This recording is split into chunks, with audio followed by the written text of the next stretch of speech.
Nací el 30 de septiembre, efectivamente, y nací en esta casa. Y precisamente en esa habitación donde tengo el despacho. Aquí nació también mi hermana Consuelo. Y tuvimos 4 hermanos más.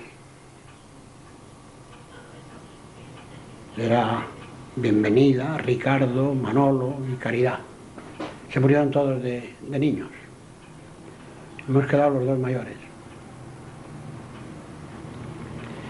Después, por circunstancias familiares, pues vivimos algún tiempo en Alicante y en Cartagena.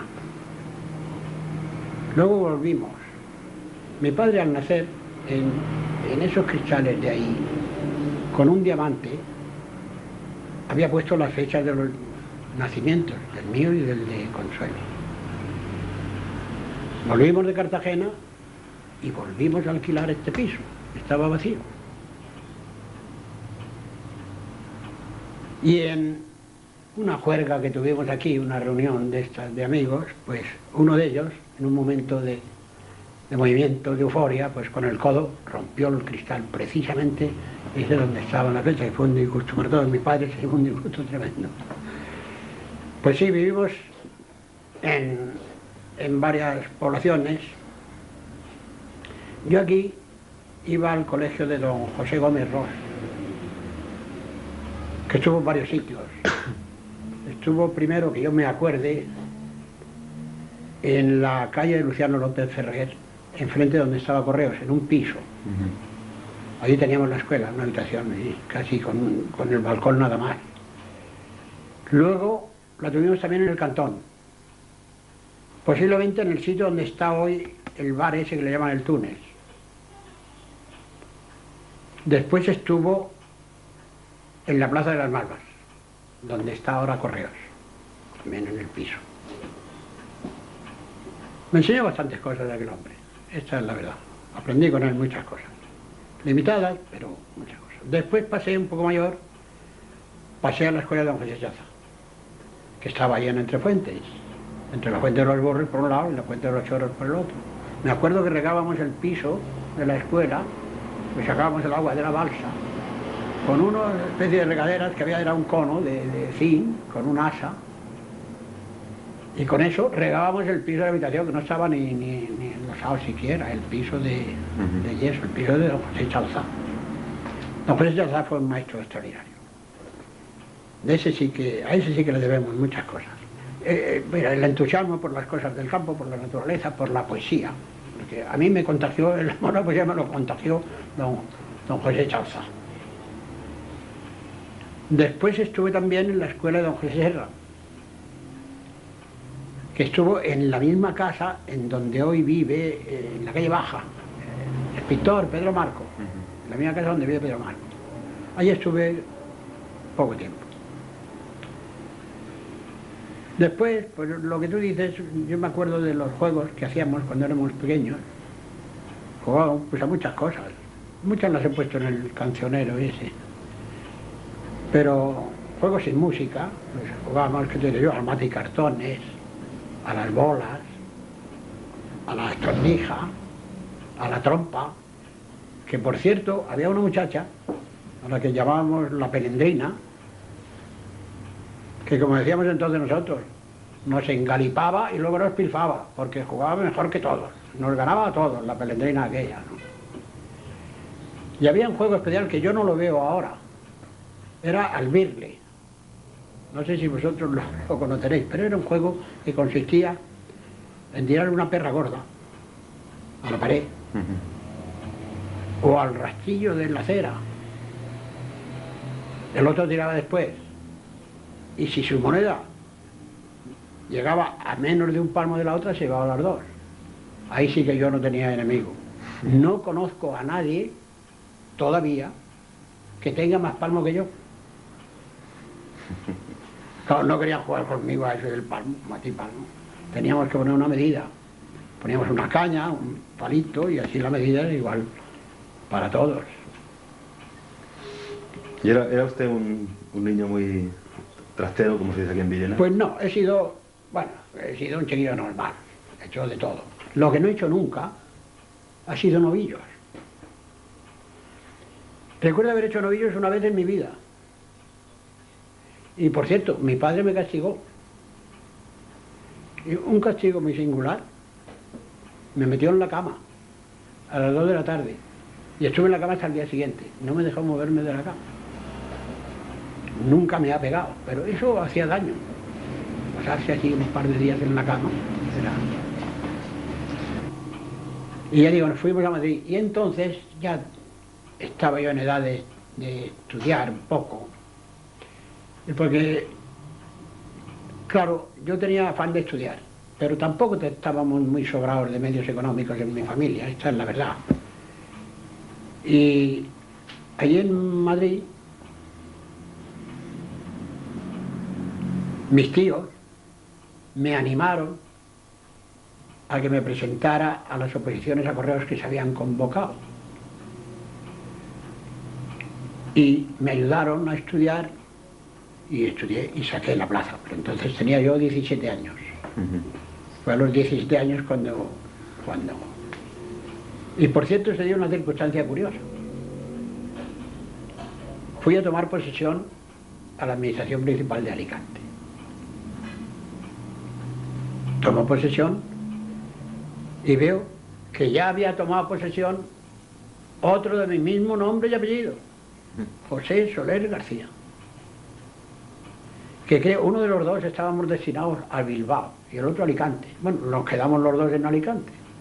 Pero desde entonces ya usé el nombre de José María, que yo no lo había empleado nunca, para distinguirme del compañero que se llamaba así, era de Callosa de Segura o de por ahí, José Soler García. En Madrid logré un destino que me dejaba mucho tiempo libre. Yo ya entonces ya tenía, como yo leía mucho, porque siempre me ha gustado leer, y mi tío Ricardo tenía una buena biblioteca, yo allí en la biblioteca de mi tío lo pasaba bien. Y como tenía mucho tiempo libre, pues me dediqué a estudiar, entonces visitaba todos los museos para comprobar las cosas que veía en los manuales, más que nada, verlas, como pasa aquí ahora, que a muchos les gusta tocar las piezas. Iba a todos los conciertos, me aficionó a la música, que ha sido de siempre, y también a bailar. Iba a bailar, que era una de mis grandes aficiones entonces. Era el tiempo del foxtrot, del charleston, del tango argentino, en el que llegué poco menos que a especializarme ahí, sí. Llegué a alcanzar algunos premios incluso en Madrid, luego cuando vine aquí también bailaba, claro. Aquí no se llevaba tanto entonces que ese del baile. ¿Tuvo muchas novias allá en Madrid? Pues tuve algunas, sí. Tuve algunas, claro, es natural, pues vengan de muchachos y muchachas jóvenes. Porque el caso es que yo siempre he estado rodeado de muchachas. Esa es la verdad.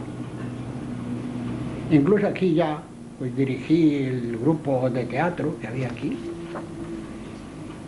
Y dirigía también a las chicas que hicieran números de esos de revista. Que por cierto, me acuerdo muy bien, eso ya fue en guerra, que estábamos ensayando una obra. Y estaba entonces aquí el Hospital de Sangre, en el Agrícola. Y los muchachos esos que estaban allí en el hospital, pues hicimos amistad con algunos de ellos. Ensayábamos en el Villenense, en el salón de arriba. Y venían todos los muchachos aquellos, los heridos, ahí a ensayar. Hicimos amistad. Había una chica que era muy torpe. Y lo que pasa, no te atreves a quitarla. Hacer movimientos de esos por ahí, pues siempre era un peligro. Bueno, pues hicimos la función. Vamos a dar el número ese, y la chica esa, efectivamente, en vez de volverse para aquí, se va para allá, armó un trastorno, ya nadie sabía qué hacer aquí y hubo que bajar el telón. Empezamos otra vez, es la primera vez que ha pasado eso. Empezamos otra vez y entonces ya por casualidad salió bien. Bueno, pues cuando terminó, entonces, no sé si recordarás que estaban las butacas separadas en dos bloques, uno de delante y otro de detrás, y había un pasillo por allí. Pues cuando salí, tuve que pasar por el pasillo aquel, y me estaban esperando todos los soldados aquellos, los heridos, ahí en el pasillo. Se pusieron a los dos lados, así, haciendo un pasillo. ¿Y por dónde pasaba? Enhorabuena. Enhorabuena por el fracaso que habíamos tenido que volver otra vez por mucha guarda. Me acuerdo de eso, sí. Entonces esa soltería dorada suya, que le ha permitido dedicar todo su tiempo libre a la investigación, es consecuencia de ese estar rodeado de mujeres que no han necesitado casarse porque ya las ha tenido, o tal vez... No, precisamente por eso, no, más que nada porque yo lo que tenía miedo es de perder la libertad. Eso fundamentalmente. Yo sí tenía mucho trato con ellas. Y luego aquí a propósito viene unos versos que yo lo leía a Manuel Machado, el hermano de Antonio. Manuel Machado tiene unos versos que dicen: yo, sin ser un tenorio, eso no, tengo una que me quiere y otra a quien quiero yo. Y eso es lo que pasaba. Tanto roce con roces en el buen sentido de la palabra. Además a mí no me ha gustado nunca. Yo no sabría bailar como bailan ahora, separados ahí haciendo cosas. Yo me tenía que agarrar bien. No, si no me agarraba no sabía bailar. Esta es la verdad. De su padre no nos ha dicho nada. De su padre que no nos ha dicho nada. No, mi padre, pues no, era una pasada. Yo le tenía mucha simpatía a mi padre, sí. Era un poco bohemio, le gustaba, no tuvo... Se hizo abogado muy tarde. Primero estuvo aquí, pues llevaba contabilidad en Casa de Amorós, estuvo allí y tal. Luego se metió en el juzgado, también estuvo. Pero yo quería mucho a mi padre, sí. Mi padre era también escritor, también le gustaba escribir. Él dirigió un periódico aquí, se llamaba... Creo que era La Tribuna, pudo ser, La Tribuna. No sé. Dirigió un periódico que se llamaba La Tribuna, se lo dirigió mi padre. Y ese ambiente literario pues yo lo he tenido desde entonces, y el ambiente musical, porque no digamos el ambiente musical en mi casa, mi madre tocaba el piano. Una hermana de mi madre era una magnífica pianista, mi tía María. Un hermano tocaba la flauta, el tío Ricardo. Ese que yo te digo que estaban con él en Madrid.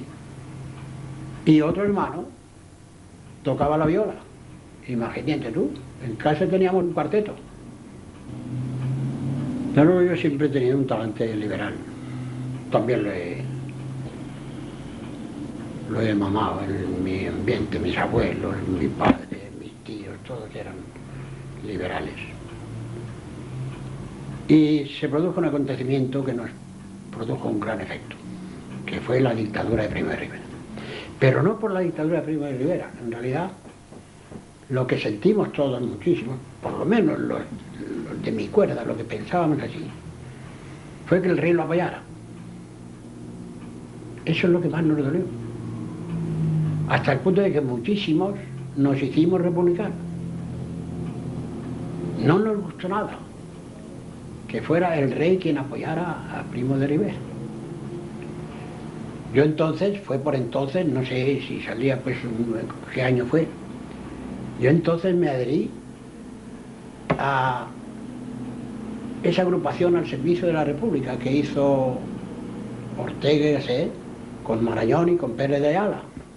Crearon una asociación al servicio de la República, creo que se llamaba así. Sí, aquello nos marcó a todos muchísimo. Bueno, y hay una cosa curiosa en esos años, porque ahora estamos en esta época del feminismo, ¿eh? Las mujeres están ganando terreno, pero cuando Primo de Rivera, el delegado gubernativo, pues puso aquí de concejalas a Pura Belló y a Consuelo Hernández Martínez, tiene un apodo. Las dos primeras concejalas que ha tenido Villena. Eso fue entonces, ¿no? Ahora que parece que tenía mucho tiempo libre, todo el viaje desde aquí hasta Cieza, ¿no? Allí esperar hasta salir la hora del tren y otra vez y tal, pues, y el muro lo empezaba igual, y me leía un libro diario. Yo me gastaba el dinero en libros. Bueno, en libros y en toda la vida, porque claro, uno contribuye a uno poco. Y yo entonces ganaba, llegué a ganar 333,33 pesetas mensuales. Y gran parte de esa cantidad me la gastaba en libros. Por eso tengo libros desde entonces, claro. Resulta que en el año 23 estábamos en el Vienense, La Peña, grupo de amigos, viendo la entrada. Y a alguien se le ocurrió decir, oye, ¿por qué nosotros no salimos en una comparsa? Y otro, o yo, no sé quién dijo, pues vamos a salir, y vamos a salir en esa. En ese momento pasaban los estudiantes por allí, y pasaban 4. El Espantagatos, el Blanco, y 2 más que no me acuerdo. 4 pasaron, que no llevaban ni música, desfilaron al son de la banda de los Marruecos que iba delante. Entonces, vamos a ver, por una humorada. Y al año siguiente ya salimos una escuadra de 8, me parece que fuimos 8 o 9. Y al año siguiente, precisamente tengo yo ahí en el despacho el dibujo que nos hizo Pepe Cortés, un dibujo de los estudiantes del año 25. Yo me acuerdo perfectamente que eran, pues yo te diré, los 2 hermanos Valor, Francisco y Antonio Valor, Salvador Amorós,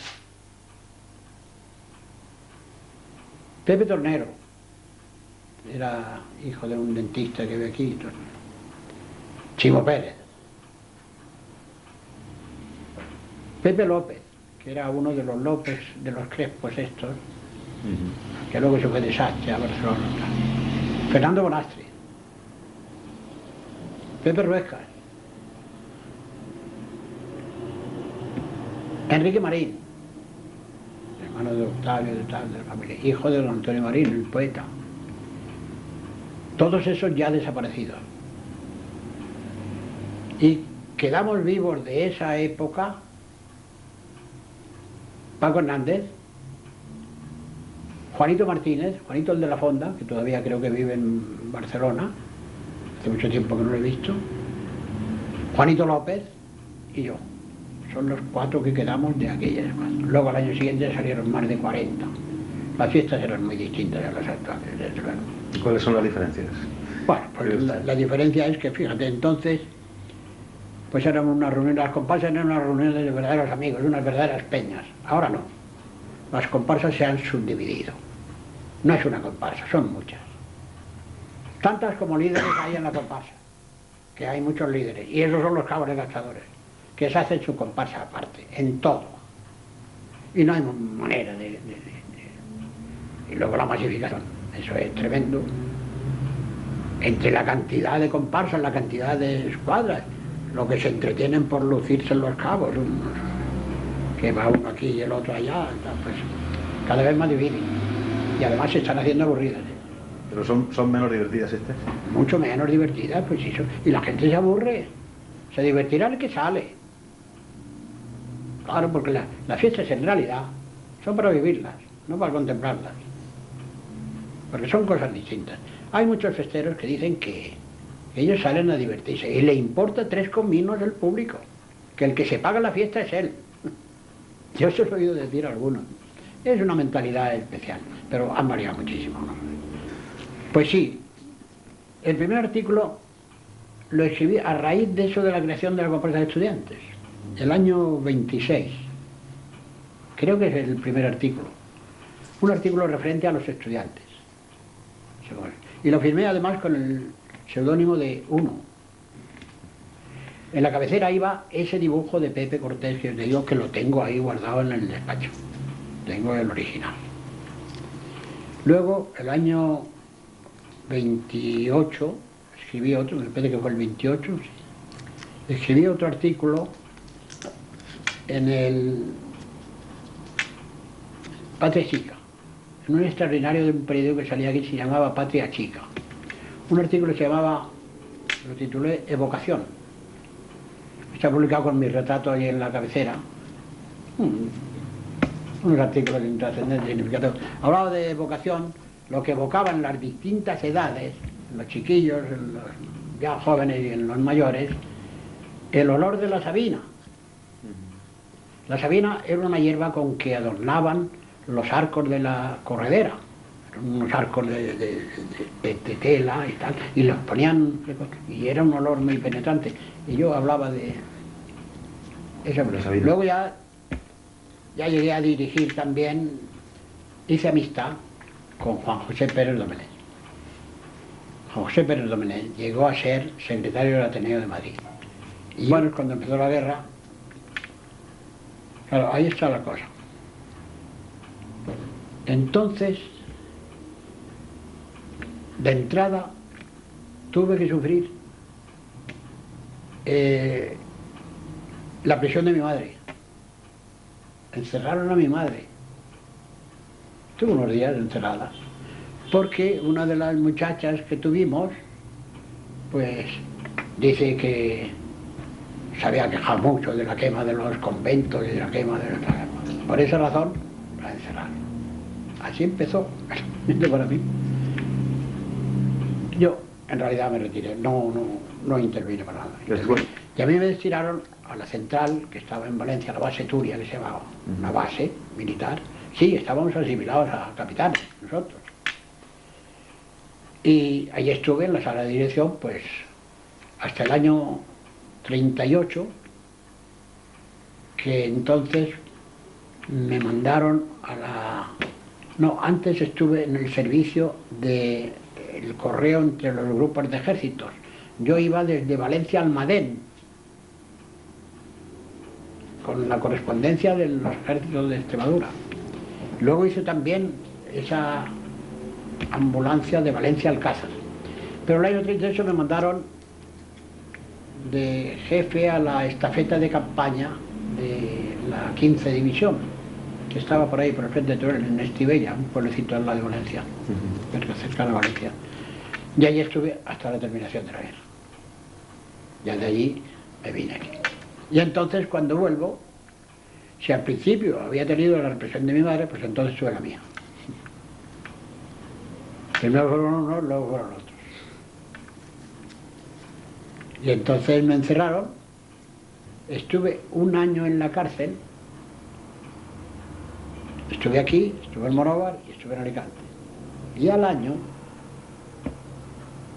me hicieron el juicio. Me hicieron el juicio y me condenaron a un año de prisión, porque era el que me debían, si ya lo había cumplido. Estuve un año y me condenaron por auxilio a la rebelión. Los que se rebelaron fueron ellos, yo no. Bueno, yo veo que fue una cosa, pues, prácticamente inevitable. Tal como venían las cosas rodadas, no podía ser. Estaban las cosas de tal modo que no hubo manera. Los republicanos no subieron, no los republicanos, porque ahí mediaron muchas cosas. Los republicanos era una cosa muy concreta y muy... Pero luego vinieron esos movimientos obreros de la CNT, sobre todo. Y el Partido Comunista cómo fue subiendo poco a poco, porque al principio no era nada. La CNT sí, la CNT pues fue en ese sentido anarquista. Pasaban la guerra. Las brigadas de la CNT se venían del frente porque se venían. Claro, de esa manera pues no se podía. Y pasó lo que tenía que pasar. Lo que yo creí es que duraría menos. Duró 3 años. 3 años que fue pasar. Ya lo creo que ha sido pasar. Y aquí en Villena, que en cierta medida estuvo fuera de los frentes importantes, el sentimiento ese fratricida, la hostilidad, en fin, todo eso también se vivió aquí. También se vivió, claro que se vivió. Yo ya he dicho, mira, al principio, será mi madre porque ha dicho que si que han quemado las iglesias, que las quemaron, claro, aquí las quemaron en Santiago. Y claro, a personas tradicionales de esos que han estado en la iglesia y todo eso, pues todo eso les había quemado, claro, es natural. Se cometieron muchos excesos en un sitio y en otro, esta es la realidad. Y Villena no se escapó a... Y Villena no se escapó, por una de tantas. Venir una brigada de esas de la CNT a picar los escudos de Santiago. Vinieron aquí, vieron ahí un escudo, los escudos. Rompieron el escudo de la Casa de los Selvas y luego además picaron minuciosamente el escudo de... Eso fue una brigada de la CNT. Los primeros trabajos, los de la inmediata posguerra, se referían a temas de carácter musical o simplemente de carácter histórico en general. ¿Qué fue lo que le empujó al estudio de la prehistoria? ¿Significó aquello que renunciaba definitivamente a su pasión musical? Pues no, no es renunciar a nada. Lo que pasa es que la atención se dispara en todas direcciones y unas cosas se enlazan con otras. Eso es lo que sucede. Voy a poner un caso.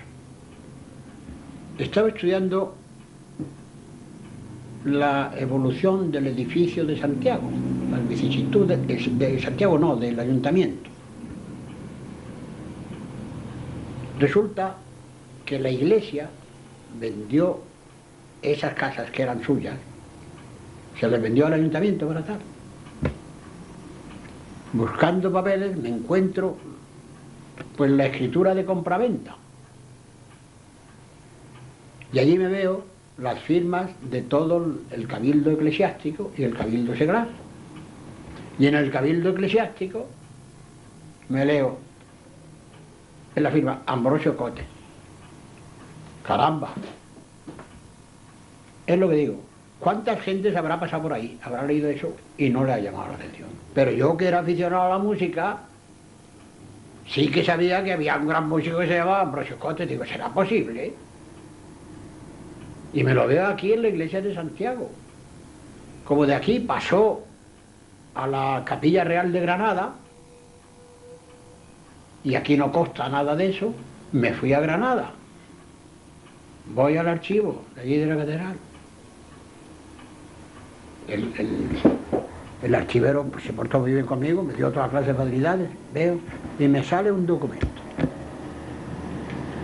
Expediente de limpieza de sangre del maestro Ambrosio Cotes, natural y vecino de la ciudad de Villena. Lo decía así. Ya, pues sí que era claro. Eso me permitió, siguiendo las indagaciones, pues de poder escribir la biografía de Ambrosio Cotes, que era un músico que se creía que era un flamenco inglés, lo decían los críticos, y resulta que era de aquí de Viena. Por eso digo que está enlazada la historia con eso. Yo me he preguntado muchas veces, ¿cómo cantarían los cráneos que tengo yo allí en el museo? Que cantaban. Esas personas cantaban, seguro. No lo sabré nunca. Bueno, pues me dediqué, entre otras cosas, a ver cómo cantaban aquí hasta el año 40. Y eso es lo que dio origen al cancionero popular villenense, que se ha editado ahora y está hecho desde entonces. Se enlazan las cosas como las cerezas. Eso es lo que podríamos decir la arqueología musical. Buscando libros, a ver si alguno decía algo, pero claro, aquellos libros me decían muchas cosas, que no eran precisamente de Viena.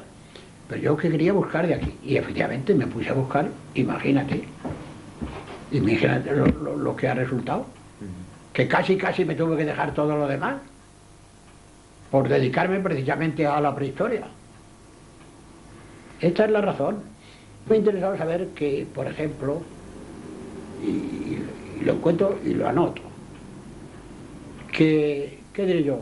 Que el pregonero del año 1490, pues se llamaba Pedro de Vitoria. Que el primer maestro laico, porque claro, maestros en las iglesias se saben de algunos, ¿no? Pero maestros laicos, el primer maestro laico de Viena, pues se llamaba Juan Martínez, del año 1539 o 1540. Esos detalles son los que yo ponía ahí, cada uno con su nombre y lo que había sido. una recopilación de individuos con nombres conocidos. Claro, ahí están medidos también los grandes personajes, pero grandes personajes que en realidad no son de Villena, porque ahí están los Manueles, están los Pachecos, y en un capítulo aparte pues están Chapí y Joaquín María López. Pero yo he llenado el libro ese con nombres, quiénes eran corregidores, quiénes eran concejales, quiénes eran alcaldes, y en cada época. De eso se trataba en el libro. Pues sí, efectivamente, se iban sucediendo los hallazgos, y resulta, la Cueva del Cochino es uno de los pocos yacimientos del Paleolítico que hay por toda la región. Aquí tenemos uno, muy importante porque es interesante. Después, la Huesa Tagaña. Y tengo la fortuna de encontrar una cueva grande y otra pequeñita al lado, separadas por un trozo de roca, 3 metros. Dos culturas distintas, a 3 metros la una de la otra y sin mezclarse los materiales. Hubiera sido un trastorno que los materiales de este se mezclen con la otra.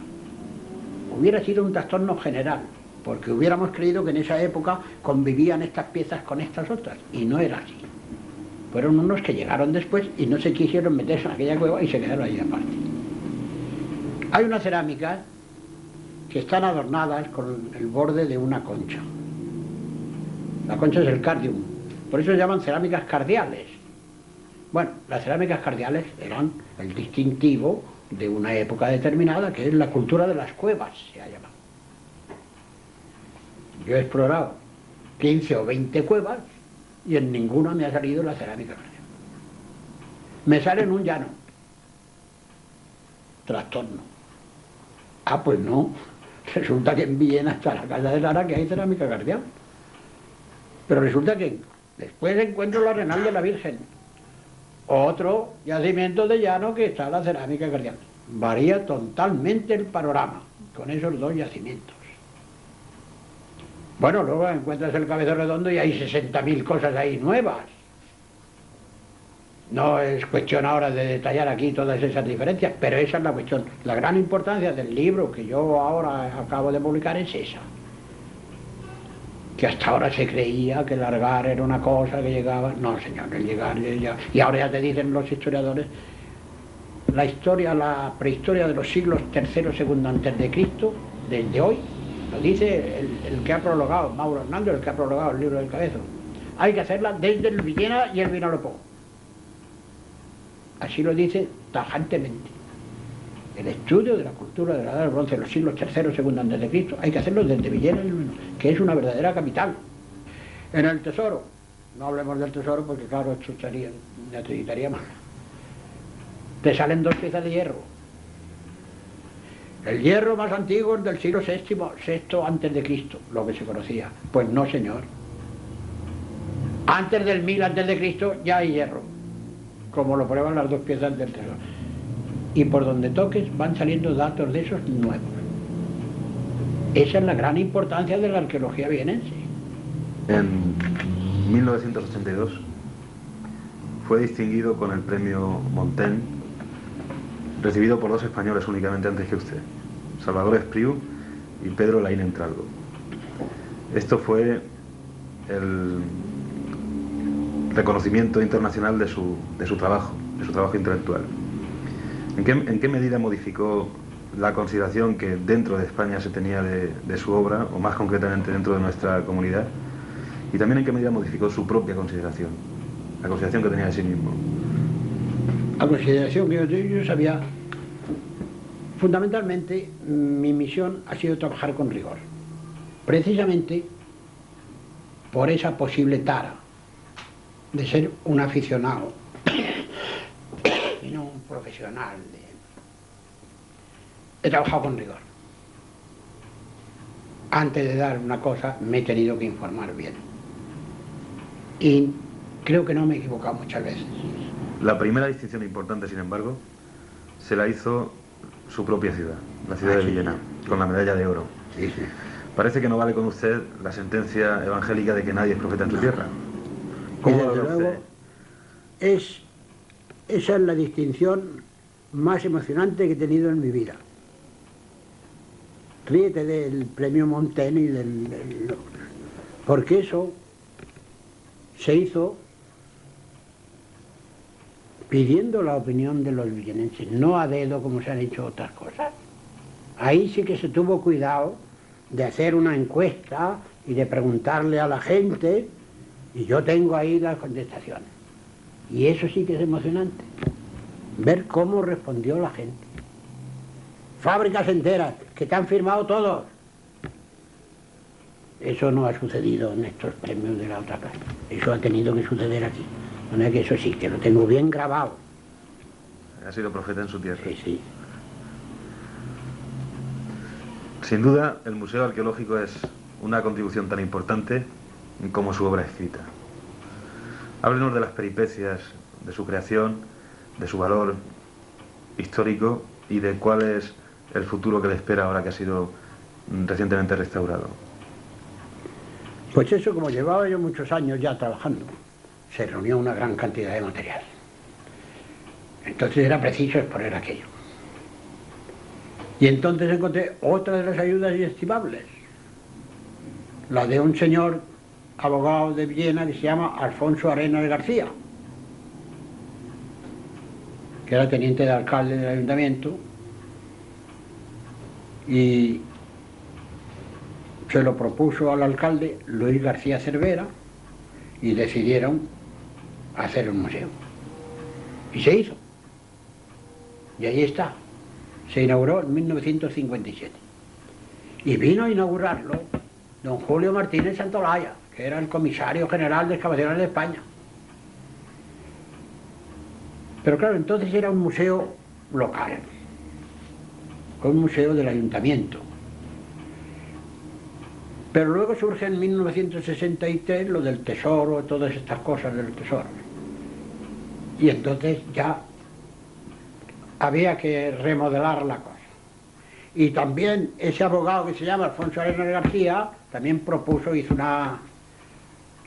una ponencia de esas, una moción, y la presentaron a la Dirección General, que entonces ya era Gratiniano Nieto Gallo, para que el museo ingresara en el régimen general de los museos de España. Como hay esa abundancia de yacimientos, abundancia de materiales, hay cosas que en el Museo Arqueológico Nacional no están representadas porque no hay. El material mesolítico de la Cueva Grande, de la Huesa Tacaña, no hay en el Museo Arqueológico Nacional. Y que puedas hacer un recorrido sin salir del museo desde el Paleolítico Medio hasta la actualidad, porque hasta tenemos la suerte de tener los materiales recogidos en el propio museo, excavados en el propio museo, pero materiales de los siglos XV, XVI, XVII y XVIII. Pues eso se da en pocos sitios. Y claro, lo que yo decía el otro día en la fecha de la reinauguración, que será una paradoja, pero lo que yo pedía es que había que ampliarlo. Pero aquí, sin salir del término de Villena, tenemos 20 yacimientos de la Edad del Bronce. No se excava más que una parte del Cabezo Redondo, un poco en Terlinques, unas catas en el Cabezo de la Escoba, y lo demás está todo por hacer. Imagínate tú, cuando se excaven los 20 yacimientos que hay aquí de una comarca cerrada, y entonces podremos sacar matices, esos matices que hacen falta, no la Edad del Bronce, sino subdividir la Edad del Bronce como haga falta. Y ahí están los yacimientos esperando. La bibliografía es muy extensa. Últimamente, además, avanza como mínimo a libro por año, cuando no es a un ritmo mayor todavía. Ello hace imposible la tarea de analizarla con detalle en esta entrevista. Quisiéramos, sin embargo, que nos hablase usted de aquellas obras que son sobresalientes o que le resultan personalmente más valoradas, de mayor valor, de entre toda la bibliografía que ya decimos que es. Pues sí, aquí tenemos dos de estas. Mira, esta es la bibliografía de Villena y su partido judicial. Obra ya antigua, que necesita ponerse al día, pero que a mí me es de gran valor. Yo la tengo siempre ahí a la mano. Cualquier cosa está hecha con método, están por secciones, están los libros, está el orden alfabético y cualquier dato lo encuentras enseguida. Y luego la relación de Villena de 1575. Esto fue el pretexto de dar a conocer una gran cantidad de documentos que había en el archivo. Y el pretexto era pues esa relación que mandó a hacer Felipe II, pidió unos datos, mandó una encuesta y aquí contestaron a esa encuesta. Pero claro, yo he podido publicar el texto de la encuesta, publicar las contestaciones de los villanenses, lo que nos da una enorme cantidad de datos hasta esa fecha, en 1575. Y luego ampliar cada una de esas noticias con documentación complementaria que no se conocía y que vienen a certificar muchas de las cosas que se han dicho y a poner en claro muchas otras que no se conocían documentos decentes. Para mí son dos de las ondas fundamentales. Los demás también, claro. El Cabeza Redondo comprendo que sí, que hoy es una obra importante. Una obra importante que seguro que está en la mesa de todos los arqueólogos hoy. Ambrosio Cotes, otro desconocido, también es un libro importante. El Cancionero. El Cancionero, pero el Cancionero ya es más local, ¿no? El Cancionero tiene una importancia más relativa, porque es una cosa de interés local más que otra cosa, pero que sirve como material para cancioneros más amplios. Ya sabemos lo que se cantaba aquí hasta el año 40, pero tiene un interés más limitado. Yo esto no, porque hoy se pone este libro, que no hay manera de encontrar uno en las universidades, se pone como texto. En la de Alicante, el ejemplar que había en la biblioteca ha desaparecido. Y yo le he tenido que prestar un ejemplar de estos al catedrático de Historia para que se lo fotocopie. Porque ha desaparecido el ejemplar que había en la universidad. ¿Y qué obras tiene de próxima publicación o de próxima edición? Bueno, de próxima edición, yo espero que sea pronto, porque lo estoy trabajando también con interés, es el diccionario villenense. El diccionario villenero, porque villenense es un cultismo. Nosotros cuando queremos hablar de esto decimos que hablamos en villenero. Es un diccionario villenero,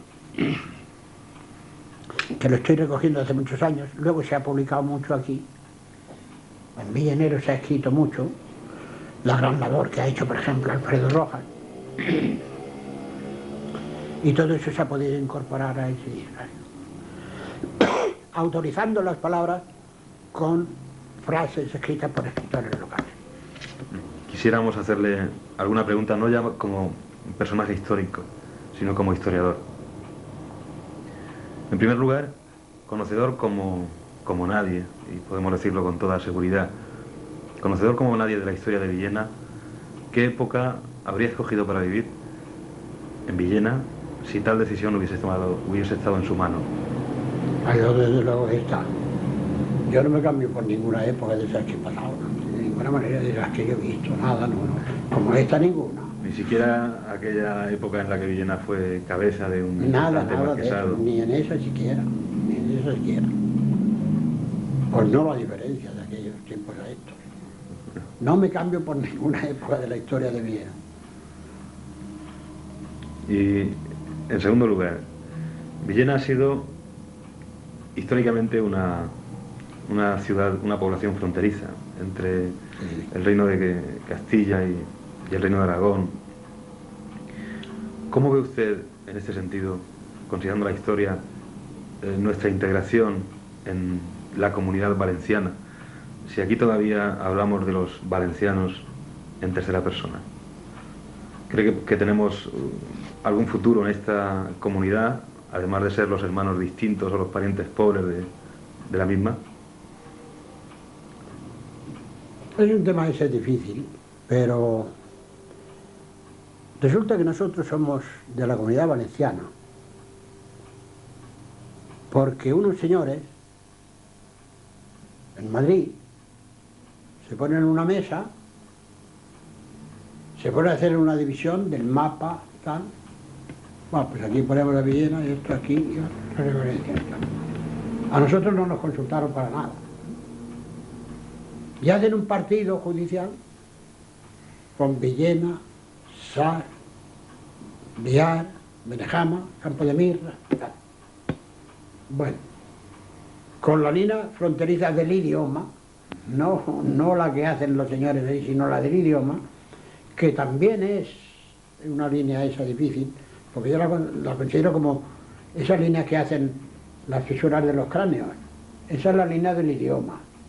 No es una línea recta que de aquí, valenciano, y aquí, nada de eso. Nos meten en el Reino de Valencia, desde 1836, imagínate. Pero claro, ya hace mucho tiempo. En una provincia que es la de Alicante, la capital nos pilla cerca, la capital casi no es valenciana, porque tampoco es valenciano Alicante, Alacanta Park, que decía Mateo, ¿no? Y nos encontramos a gusto aquí, estamos cerca de la capital, tenemos ahí... Si ahora le dices a la gente aquí, porque tenemos el problema del idioma, pero si le dices a la gente si se quiere ir a Murcia, ¿qué es lo que somos? Porque nosotros somos murcianos. ¿Qué diría la gente? Aquí se hace una encuesta ahora. ¿Quieres que nos vayamos a Murcia? ¿Qué contestarían? Te dirán que quieren seguir siendo de Alicante, porque de Alicante está en esa situación ya intermedia que tampoco es ni una cosa ni otra. Esa es la razón. Y después de todo, pues lo que te obligan, no sé hasta qué punto, porque a mí no me pueden obligar a hablar valenciano. No me va a obligar nadie. Si yo quiero lo hablo, porque además lo hablo. Pero si me lo imponen, no. Eso desde luego. Ahora, tampoco está de más el saber valenciano, digo yo. No, pero... No. Y luego hay otra cuestión. Hay otra cuestión. Es que nosotros no nos damos cuenta. Es decir, yo sí que me doy. Villena no tiene ningún atractivo para los pueblos de los alrededores de su mismo partido. Y no por los valencianos. Tienes el ejemplo de Sar. Eso es una realidad. No tenemos atracción para esos pueblos. Nos llaman, ya nos llamaban en el siglo pasado los pueblos de la capital. La capital, no sé.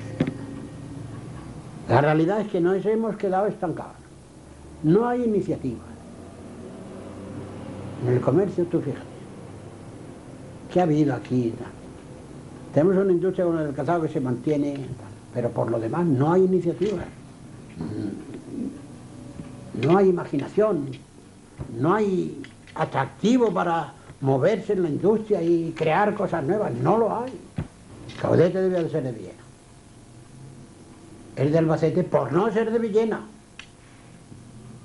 Y es el rabo de la provincia de Albacete y lo sabe. Y toda su vida está aquí, ya lo ves, al instituto, a los cargos, los puestos de trabajo, vienen a buscarlos aquí. Tuvieron en su mano ser, dice que son valencianos, que no es verdad. Dicen que son valencianos. Y ahora resulta que los valencianos somos nosotros, y ellos han tenido que ir al Albacete. Pues no veo yo el valencianismo. Fíjate qué paradojas se dan en la historia. Se ha convertido además en historia de la propia ciudad. Es un historiado, es un personaje histórico porque ha escrito la historia de Villena. Ha entrado en el lugar de honor de los privilegiados, de los villeneros ilustres. ¿Es esto la inmortalidad? ¿Qué sentimiento produce en usted esta indiscutible realidad de ser un historiador que se ha convertido a su vez en historia? Yo no me considero ni... En fin, eso jamás me lo he planteado. He procurado hacer las cosas con rigor. Y sí que veo que lo que yo he hecho pues se respeta. Eso sí que lo noto. Lo noto. Pero de ahí a la inmortalidad y esas palabras tan gruesas, yo no, de eso no. Hay que seguir haciendo las cosas. Pero yo Ese es mi sistema. Coger un tema y si puedo lo hago. Y si no lo dejo estar.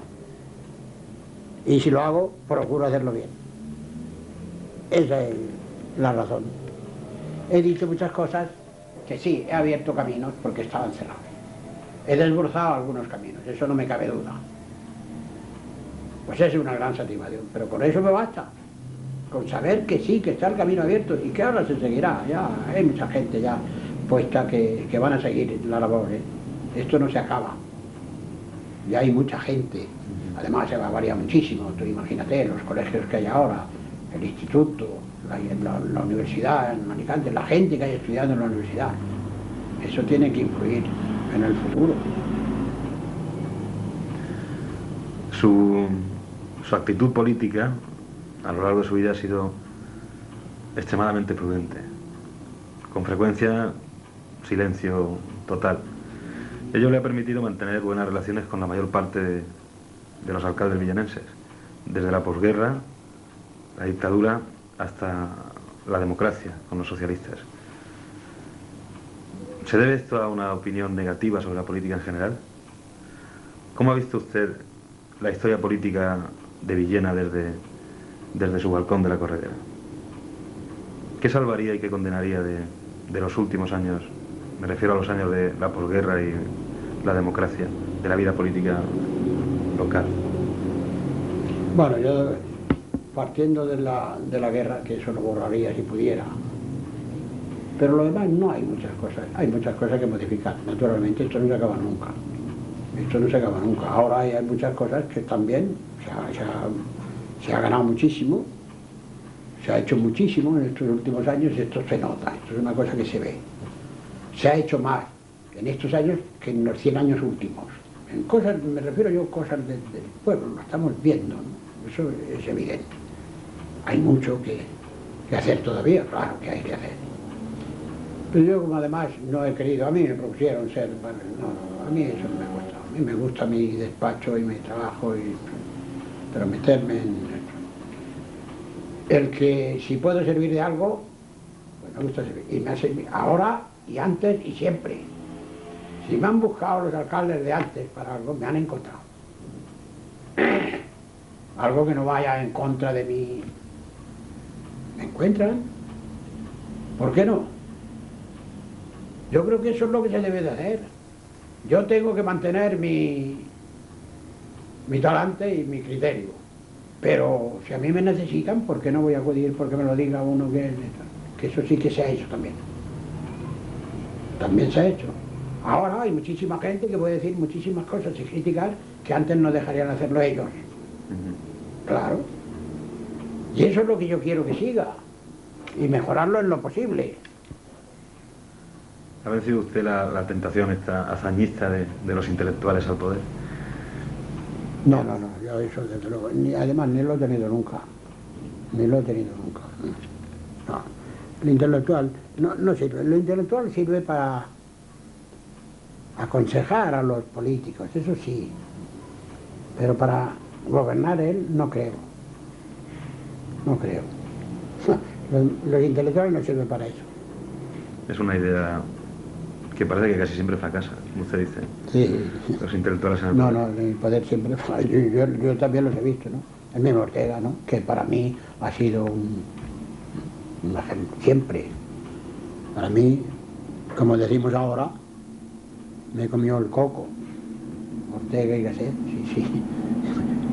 Yo miraba siempre lo que decía Ortega, qué pensaba Ortega, qué decía Ortega. Esto es la verdad.